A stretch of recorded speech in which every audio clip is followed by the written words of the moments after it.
Okay, so yesterday we began discussing the question of the relationship between the different days of Sefirat HaOmer and the counting.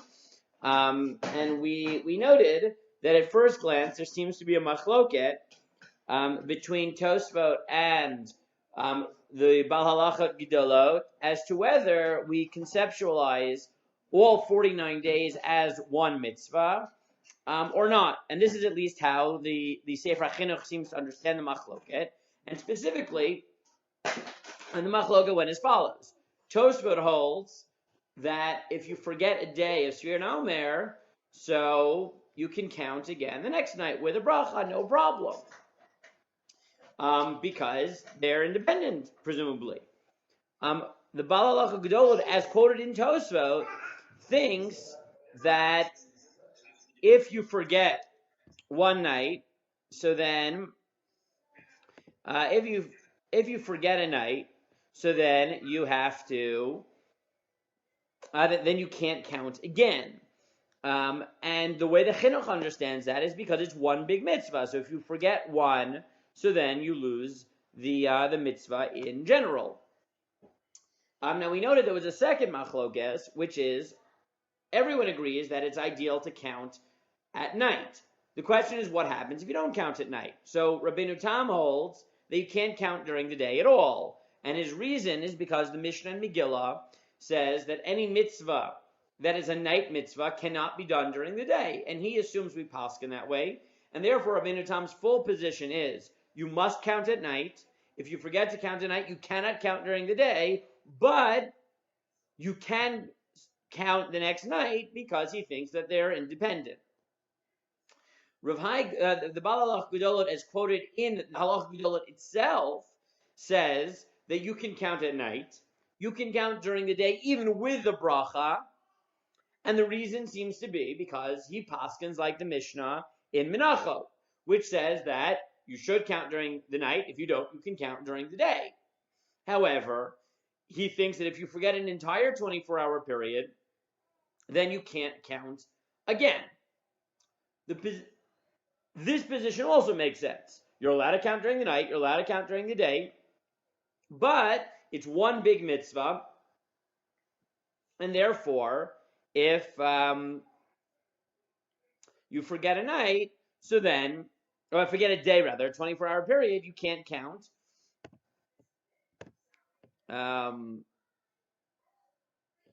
Yes, Rabbeinu Tam says that any day mitzvah, you can unmute yourself, by the way, to talk. I don't care, or you can chat me, whatever is easier.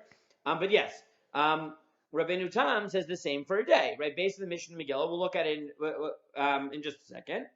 A day mitzvah can only be done during the day, a night mitzvah can only be done at night. The position that we wanted that's a little bit weird, is the position of the Bahag as quoted in Tosfot, which is that you can't count with a bracha if you missed a whole day, but if you count during the day, so you can't make a bracha, which implies that it's not a mitzvah, but as long as you count during the day, you can continue counting the next night. We said this position seems not to make sense. Rabbeinu Tam makes sense. The mitzvot are independent, and therefore it doesn't matter if you missed a night. You always count with a bracha. Nikuda, sof sipor. He happens to hold you can only do the mitzvah at night. You don't count during the day. Fine. The halacha gedolot, as it appears in the halacha gedolot, also makes sense, which is if you forget a night, so you count during the day with a bracha, because he paskins like the Mishnah Menachot, that mitzvot that should be done at night can still b'diavad be done during the day with a bracha. He also holds, as the Chinuch understands him, that all of the mitzvot are one integrated mitzvah, and therefore if you miss one mitzvah, you miss one night, that's it. That also makes sense. What seems not to make sense is saying, if you miss a day, then you can't count. But you can't fulfill the mitzvah during the day, therefore you don't make a bracha, but as long as you count during the day, you can still count the next night. That doesn't make any sense. So you could either say, well, maybe it's just a suffix. Really, he thinks you can count during the day. He's just worried and doesn't want you to make a bracha because of a suffix bracha lahakil or something like that. But what we started talking about yesterday is the possibility that we misunderstood this machloket entirely. And maybe the reason that the Baal Gedolot says that if you miss a day, you can't continue counting, is not because he thinks that it's one integrated mitzvah. Maybe it's multiple mitzvot, or maybe it's one mitzvah with multiple parts, but they're independent from each other. The reason he thinks that if you miss a day, you can't continue counting is because of this rule that we introduced called Temimot. The pasuk says, Sheva Shabbatot Temimot Tihiena. The count must be complete. And maybe, as many of the Achronim argue, what the Bahag is saying is as follows. The reason that if I don't count day 10, I can't count day 11 is not because it's one mitzvah. Maybe it's multiple mitzvah, maybe it's integrated mitzvah, who cares? The real issue is that there's no continuity, right? It's not a count. A count which is continuous, which is tamim, has to be 1, 2, 3, 4, 5, 6, 7, 8, 9, 10, 11, 12, etc. It can't be 1, 2, 3, 4, 5, 6, 7, 8, 9, 11. That's not tamim. And therefore, what he might hold is as follows. You can only fulfill the mitzvah at night. But if I forget counting the 10 at night, so I missed the mitzvah for day 10.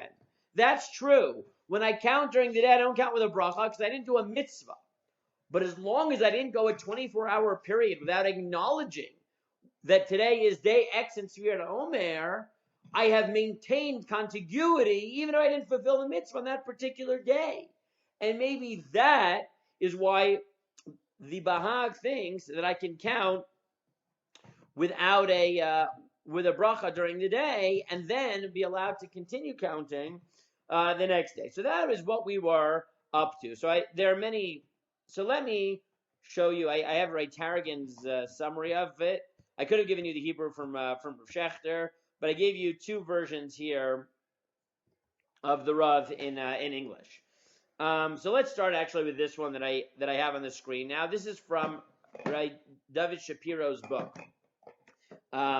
Based on the thought of Ray Soloveitchik. And I figured if I give it to you in English, it'll help sort of bring it together. And the book is in English, so there you go. So here, is it big enough, or should I make it bigger? You guys see it? Make it a little bit bigger. I know it's not great. It's at a little bit of an angle, but it should be fine. Well, it's good. Okay. So okay, I can make it. I can make it a little bit bigger. Okay.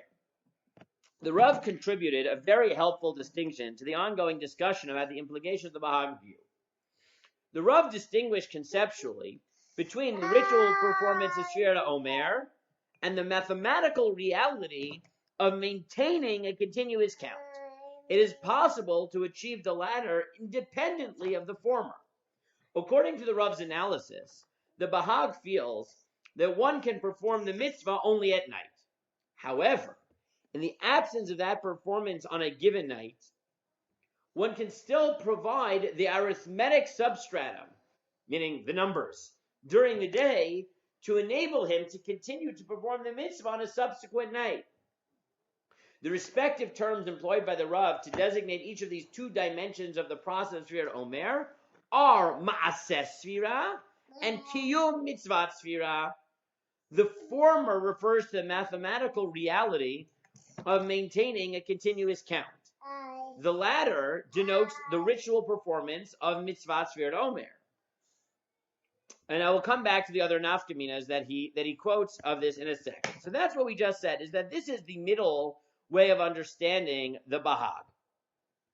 And if you want another formulation, and this will summarize, for those of you who weren't here yesterday, or those of you who were, here's Ray Tarragon's summary of basically the Makara that we're up to at this point. Okay? And in turn, Ray Tarragon is summarizing the chapter in Rav Schechter's Sefer from Eretz HaTzvi, where he summarizes the Rav's view. And again, for those of you who weren't here yesterday, this will summarize everything we saw yesterday, at least the basic points. And for those of you who were, it's good chazara. So this is what he writes.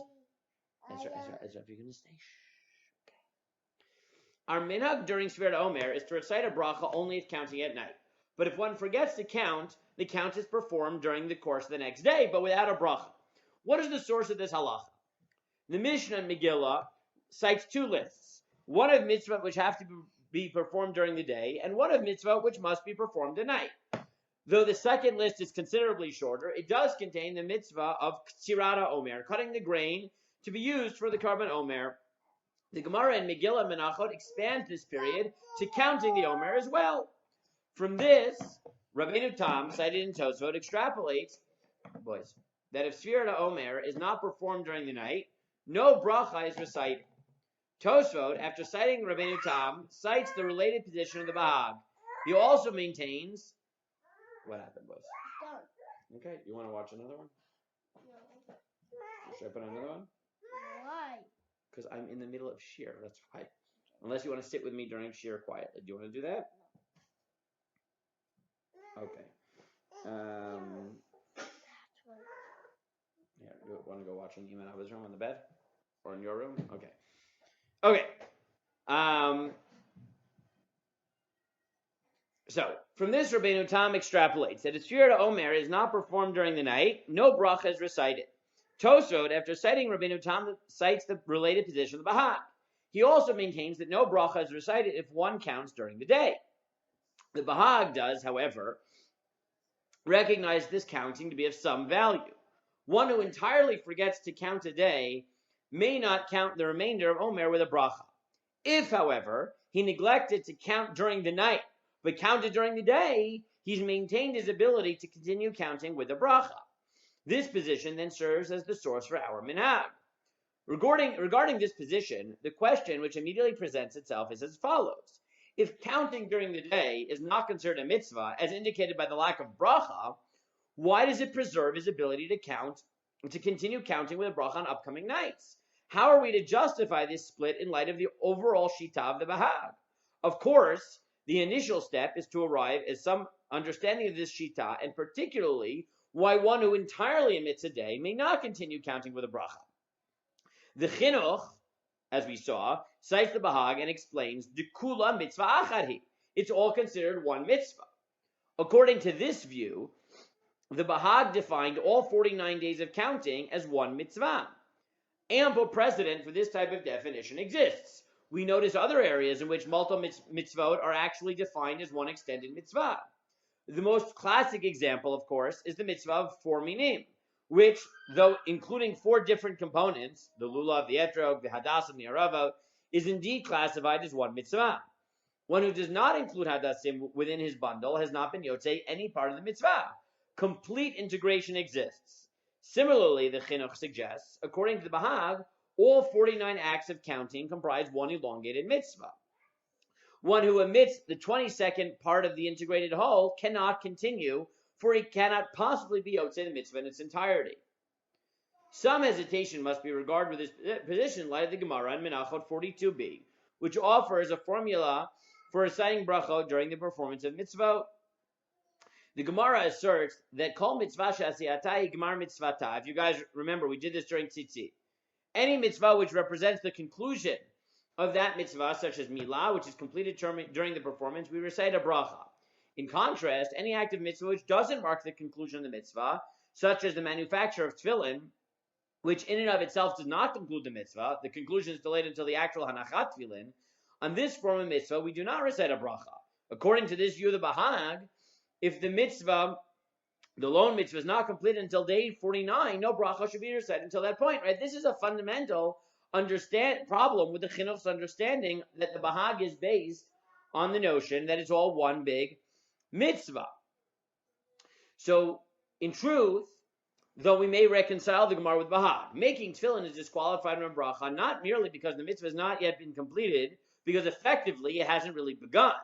The manufacture of tefillin can only be considered a hechsher mitzvah, the preparatory phase of the mitzvah. By contrast, each day of counting is a fraction or an installment towards fulfilling the larger integrated mitzvah. Quite possibly, performing this installment would warrant reciting a bracha. Note, as he notes, that this is his suggestion. I think I heard it when I was in Gush back, 14 years ago. Now, it's more difficult, however, to reconcile the inner logic of the Bahag's position. If indeed all 49 installments are integrated, why does a day counting maintain this integrity?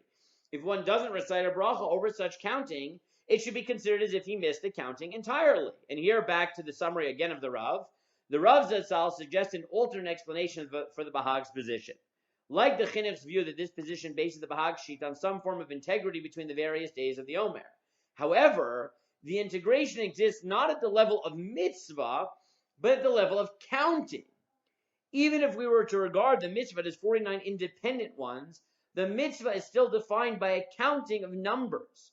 Any counting deals with a numeric series, which by its nature must exhibit some form of integrity. For example, one who counts 2, 4, 6, 8, 12, 14, 16, 18 has violated the integrity of his list because he omitted 10. The series in this instance is undermined. Similarly, one who counts and omits day 23 cannot continue counting since his numeric series has been compromised. The number 24 loses its significance and is considered out of context if it doesn't follow day 23. It followed from this description that each of the 49 mitzvot do not necessarily have to be fulfilled in order for the numeric series to be maintained. As long as each particular day was counted, the integrity of the series is preserved. So that's what we've seen basically until now, right? That's a summary of everything we've seen until now. Now, what I want to do, as I said yesterday, is push this farther, is to say the following. If the Rav is correct, that the reason that you need to count in some way on each day is not because it's one big mitzvah, but because the nature of counting requires that there's contiguity, right? That you continuously count 1, 2, 3, 4, 5, 6, 7, 8, 9, 10, etc. So then, as I said, we can understand the Bahag, who says that during the day you don't fulfill the mitzvah, and therefore you don't make a bracha, but as long as you count every day, at some point, you've maintained the integrity, you can keep counting. But we can also use it to understand some other interesting shitot in the Rishonim. So here I want to move back to the tour and show you two other shitot that we can understand. So let us look at Rav Saadia rather.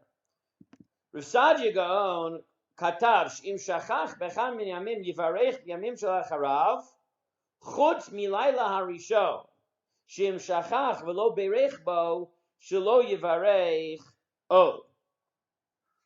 Rav Saadia Gaon has a unique position. Rav Saadia Gaon says that in fact, if you miss a night, you're allowed to continue counting, with one exception, and that is the first night. So why do you think that's the case? Justify conceptually why it could be that if you miss any night, you can continue counting, but if you miss the first night, you can't. What's the logic for such a position? Well, you're already... the first night marks the beginning of both the mitzvah and the thing. So if you miss the count, then you never start. You really start from the middle. Exactly. If you, let's say, didn't miss the second, then at least in that framework already. But in this case, you didn't even start. Good. Right. I think that's exactly right. Is that Rav Saadia Gaon clearly, he's not saying from a vantage, if you think that the reason you forget a night and you can't continue is because it's one integrated mitzvah, there's no difference between day 1 and day 8. But if you say that the reason that forgetting one day might make it that you can't continue counting, so then you could distinguish. And you could say, look, maybe missing day 8, it's not the biggest deal, because I know 2 days ago was day 7, today's day 9. But if I miss the first night, you can't start a count at 2, right? As long as you've initiated the system, you've initiated the count. So there's a logic to say that once I've kicked it off, so then I can pick up at any point, and there's some implied contiguity.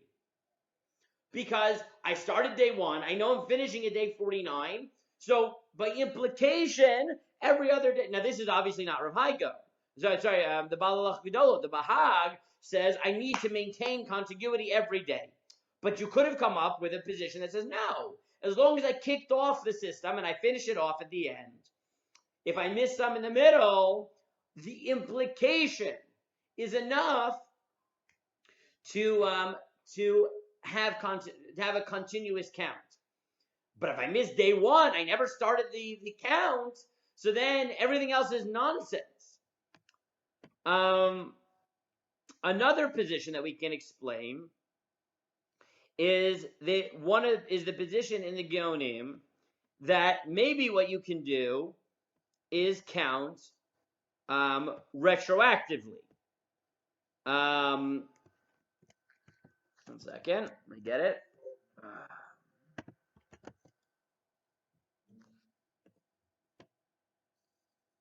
Right? So this was a position I'm sorry, I'm not on screen share. Let me do that again. This is a position that's quoted in some of the Gaonim, but look at this. It's quoted as well in the Chinuch. The Chinuch says, Misha shachach yom echad, if you forget a day, yomar emesh hayukach v'lo bracha, umoneha acherim im kol Yisrael. What you should do is you should say, yesterday, right? If I forget day 9, so on day 10 I say, yesterday was day 9, and today is 10, and I count with a bracha on day 10, right? I say, Etmol haya tisha yamim la'omer, Baruch ata Hashem Elokeinu melech haolam asher kitshanu b'tzava v'tzivanu al Sefirat HaOmer, hayom asera yamim la'omer. Now, what's the logic of that type of position? That I'm allowed to retroactively count, but without a bracha, right? What's the logic? I guess in saying it puts you back into the framework, so I guess you know what day. Exactly, right? He's saying clearly, I'm not mekayim the mitzvah from yesterday. I don't make a bracha when I say yesterday was 9 and today is 10. But if you think that the reason that you have to count every day is, again, not because it's one integrated mitzvah, but because you have to maintain a certain contiguity, so this shita says, well, maybe, right? Now, again, this is not the halacha gedolah, this is the chinuch. But what does he say? He says, look, maybe if I say yesterday was 9 and today is 10, that's enough to maintain a continuous order. And therefore, what you have here is so far 3 positions based on this notion that the reason you need to maintain a count is not because it's one integrated mitzvah, but because you need a continuous count. Possibility 1 is the way the Rav understood the halacha gedolah, which is that you can only be mekayim the mitzvah at night, so you only make the bracha at night. But if you forget the night and count during the day, so you don't make a bracha during the day because you don't fulfill the mitzvah during the day, but you are allowed to count the next day with a bracha because you maintain continuity. Position 2, the chinuch, that if I forget day 9, so I can say on day 10, yesterday was 9, today is 10. Again, I'm not mekayim the mitzvah by saying yesterday was 9, but maybe if the issue at hand is not fulfilling the mitzvah every night because it's one mitzvah, but is maintaining a continuous count, so maybe, like the chinuch argues, you can maintain continuity by saying yesterday was 9, today is 10. And possibility 3 is even more of a compromise, which is Rav Saadia Gaon, which is maybe even if I forget day 9, I can continue counting day 10 because day 9 is implied. But that's only if I didn't forget day 1. Because if I forget day 1, then the entire system is nonsense. And therefore, Rav Saadia Gaon seems to take an even more compromised position, which is as long as I start the count, so after that, anytime I pick up, it is continuous by implication, not even by my count. It's continuous by implication, and for Rav Saadia Gaon, that is enough. So that is 3 middle positions that are based on the notion that what you're trying to do here is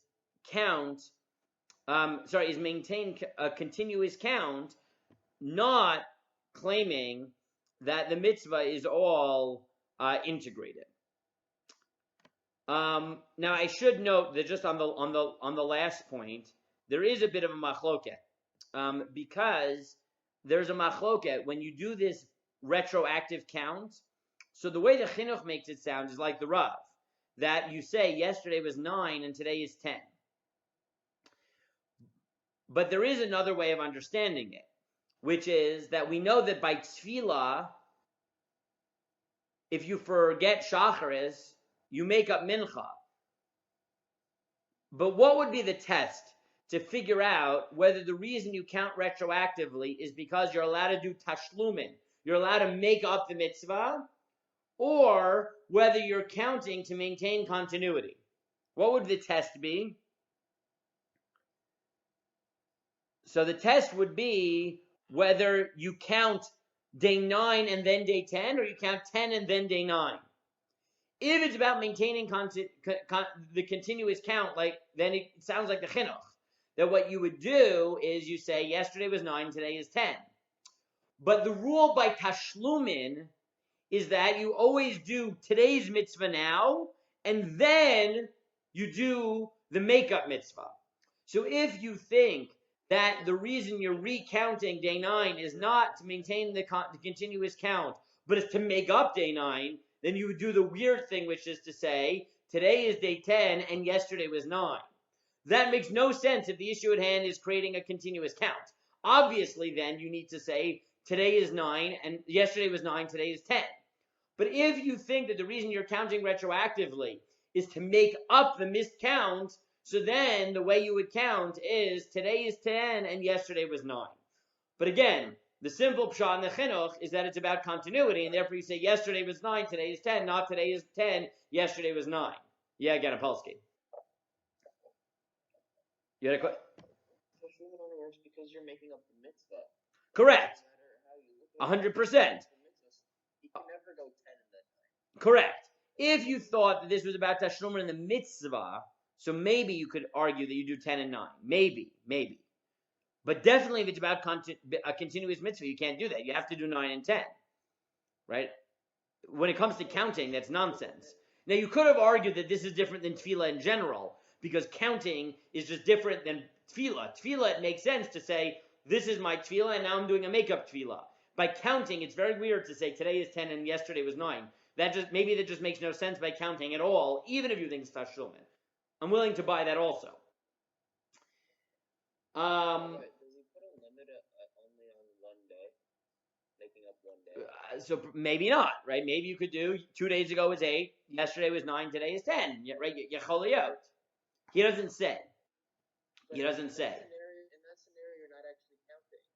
So in that case, you could just come in on day 15 and be like, all right, it was 1, 2, 3, 4, 5, 6, 7, 8, 9, 10, 11. Correct. So it could be that he limits it to one day. You're right. I mean, I could see it going either way. He doesn't specify. I mean, you could say in a chanami, you could say 30 days ago was day 10, and 29 days ago was day 11. You could theoretically see that, or you could say, no. There's a limit. One day, and there's still some continuity. At some point, this is a joke. I could see it going either way.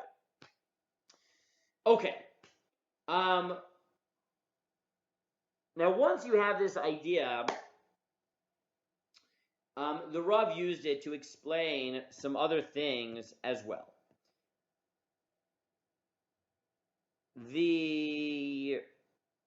So let's look at the following here.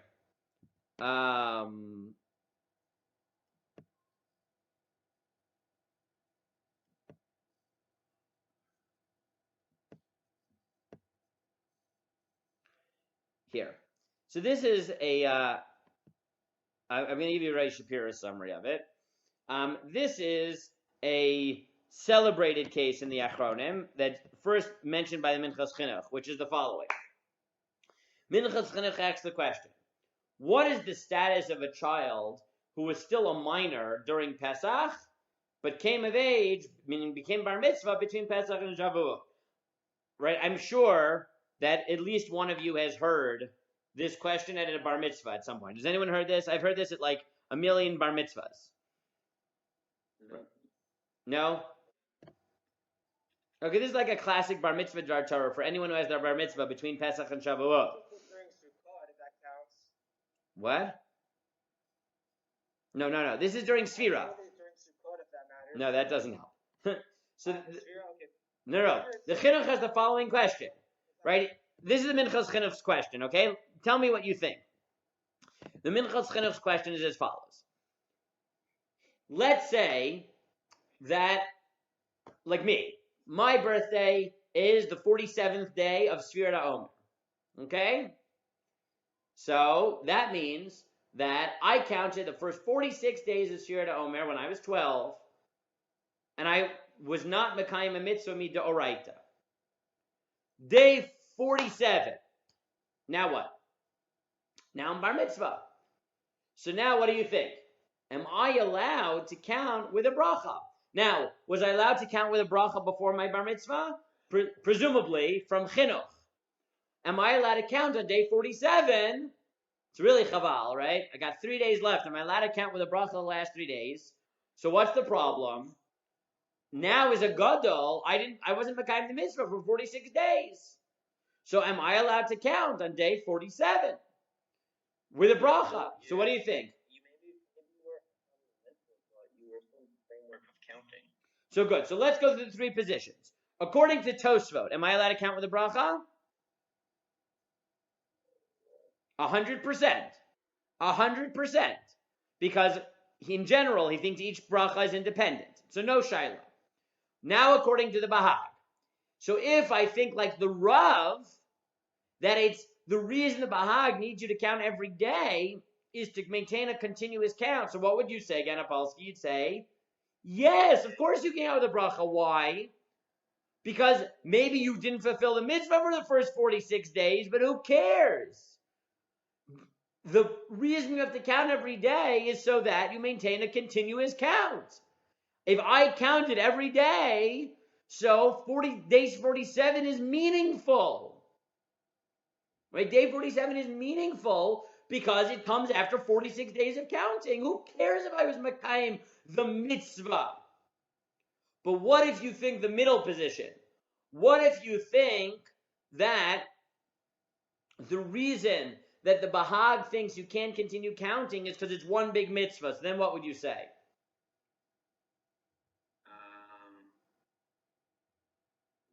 Maybe not. So probably not. So here's where the Achronim divide. And I could spend a week just on this sugya. Some Achronim in Achanami say, you're right. That's how it is. Because you think it's one integrated mitzvah. So if a kid turns bar mitzvah in the middle of Sefira, so then he can't count with a bracha.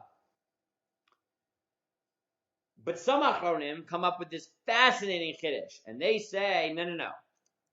Listen to this logic. They say, wait a second. Before the kid was bar mitzvah, was he allowed to count with a bracha? No. So many of the Achronim say yes. Why? Chinuch.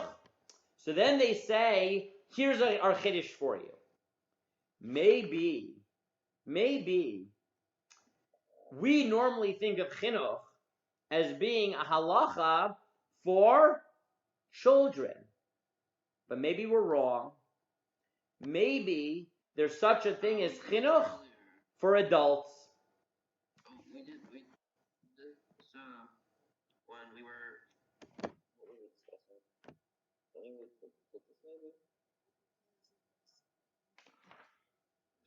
I forgot what it was. We talked about chinuch and for food actually. Oh no, I don't mean chinuch for on the parents or the child. That's not what I mean. You're right. When we did chinuch, we did the machloket Rashi Tosfot, whether chinuch is an obligation on the kid or an obligation on the parent. That's not what they say. They are mechadesh even more than that. They say that maybe there's a status of chinuch for an adult, for himself, in a case where, for technical reasons, he's not makayim the mitzvah. And therefore they say, look, the kid who became bar mitzvah on day 47 of Sefirat HaOmer, maybe just like he was allowed to make the bracha on chinuch for the first 46 days, maybe on day 47, he is, okay. Maybe on day 47, he can make the bracha, not mid'oraisa. Maybe he's going to fulfill the mitzvah of chinuch on a gadol and can continue making the bracha. So they argue that maybe even if you think the reason you have to count every day is because it's one big mitzvah, maybe they think that there's an idea of a chinuch for a gadol. Oh, 1 second, boys. And maybe, therefore, the katan should be allowed to count. Now, what happens if the kid didn't count? Right? What happens if the kid didn't count during the first, when he wasn't bar mitzvah? So, if you think that it's a mitzvah every day, like Tosfot, are you allowed to count with a bracha? Yes. Yeah. If you think it's one integrated mitzvah, for sure not. And if you think that it's about Temimot, like the Rav, that you need to continue his count, so then can he count if he didn't count the days then he wasn't a bar mitzvah? No. Right? No. Now, there is yet another possibility. There's another possibility, which is to say that maybe a katan doesn't have a kiyum hamitzvah, but he does have a maisa mitzvah. Meaning that if the katan counted before his bar mitzvah, even though he didn't, like in Olam Haba, he didn't get schar because he wasn't a gadol yet, the mitzvah counted. And therefore, he'd be allowed to count. If he counted every day, he'd be allowed to continue counting. So you have, stop. I'm in the middle of share. Please don't make noise here. Go play in the middle. So what you would argue is that, again, if the kid counted all every day until his bar mitzvah, so if you think you're allowed to, they're separate mitzvah, for sure you can count.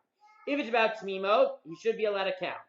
If it's about it being one big mitzvah, so some achronim say he can't count. Some achronim say he can, because his Maisa mitzvah was recognized each day, even though he wasn't Mekayim the mitzvah. And the third possibility is to say that maybe he counts as an adult, but midin chinuch. Wait 1 second. I'm just going to pause for a second. So though that's how this manifests itself by a katan.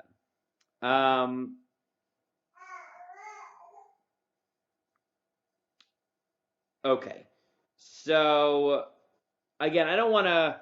I could spend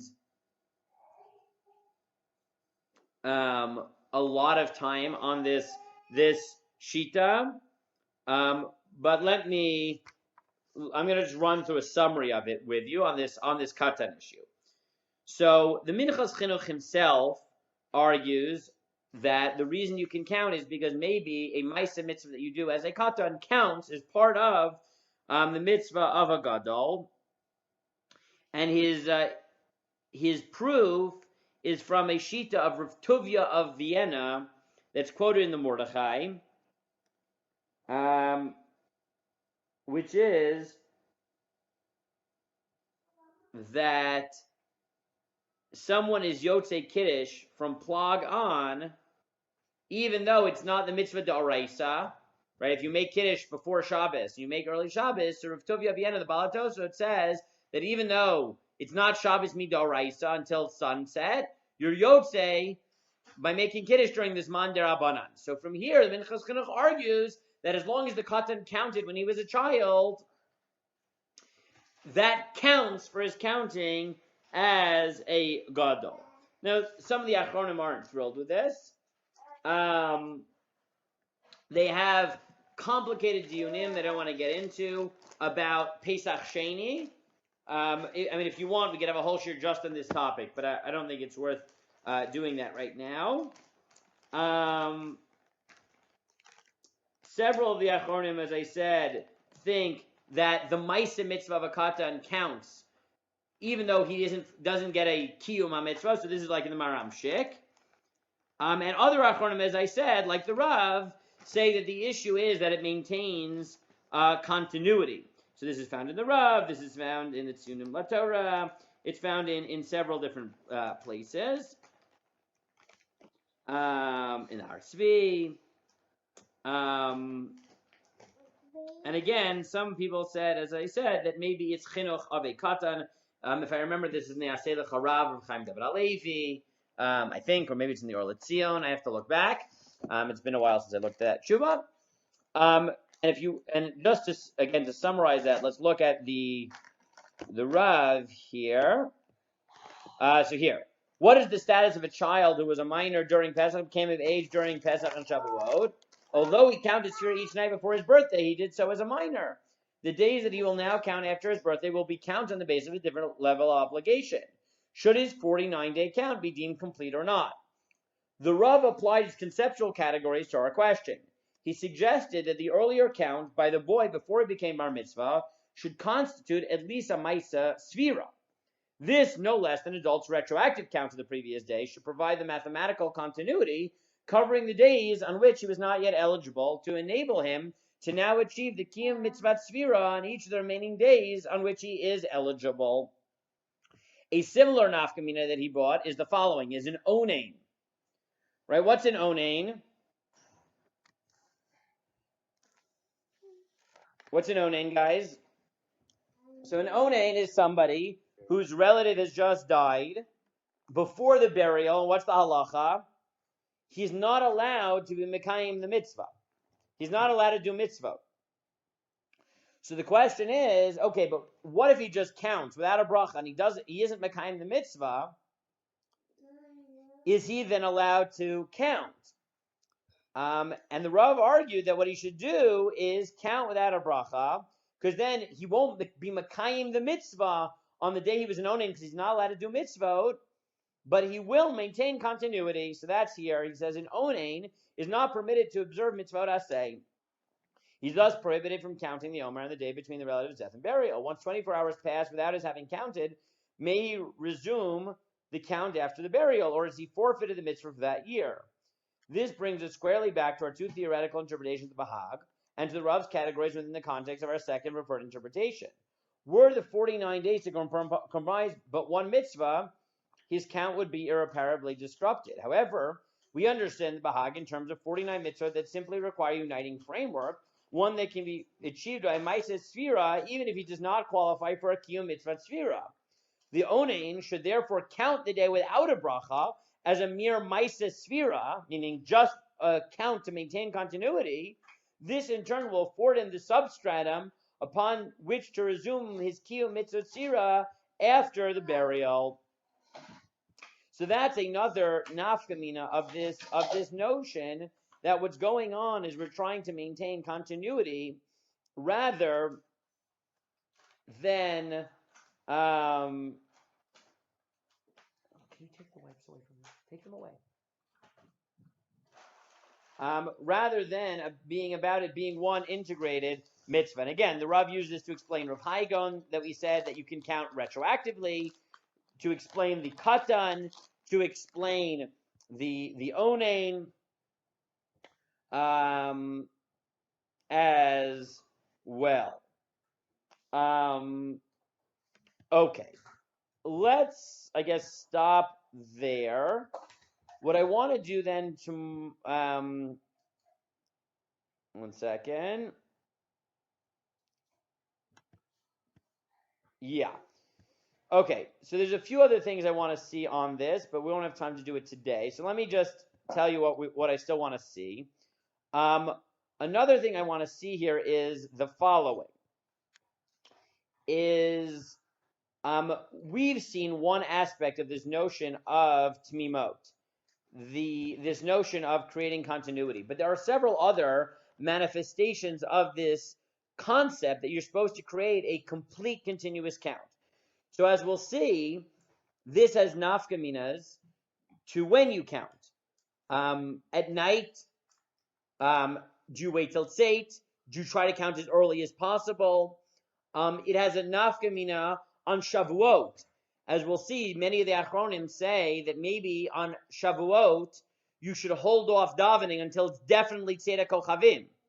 because you don't want to start Shavuot early, because that would end, so to speak, the period of Sefira early, and you need Temimot. You need a completeness. So I want to do some other manifestations of this notion of Temimot, right? Not just what we've seen so far is this insistence on continuous counting, but other manifestations of this emphasis on completeness. I also want to do the famous question we've dealt with so far: what happens if you forget a night? Where we say continue counting without a bracha. But the perennial halachic question, which is what happens if you're not sure if you counted on a night? So then what do? Right? If you definitely don't count, so we say don't count without a bracha. But what if you aren't sure? So we have to deal with that question. So I want to deal with that, and then I want to wrap up lehalacha. Like I said, the source sheet that I gave you was for at least several days of counting. So I want to do those questions. Right, so like I said, so when do you count each night? Mariv and Shavuot, the timing of counting, and the cases of doubtful counting. Those are still questions that I want to touch on. And then that's all I want to do in Temimot.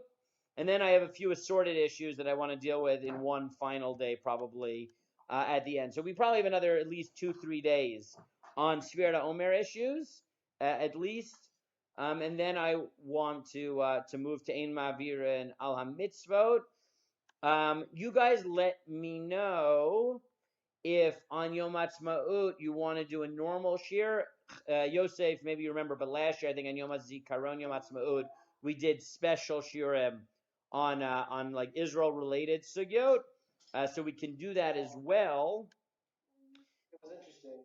So we can take a pause from Sefirat HaOmer if you want on what? I like that part. Okay, fine. So we'll do that probably then. Sunday we'll second.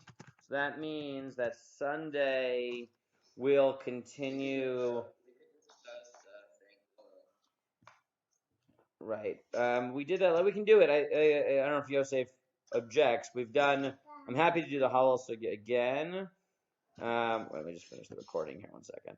Okay.